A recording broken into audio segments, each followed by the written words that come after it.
2024-yilda tushgan bu savol ko'pchilikni DTM imtihonida yiqitdi. Keling shuni birgalikda ishlab ko'ramiz.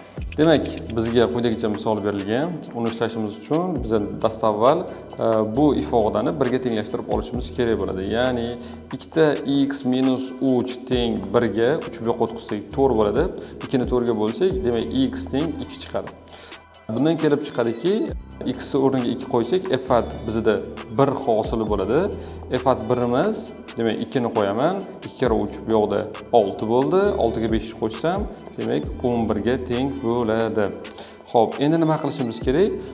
f(at) 11 ni sizlar bilan birgalikda topishimiz kerak bo'ladi. Xo'p, f(at) 11 topishimiz uchun yana qaytib, yana shu qadam.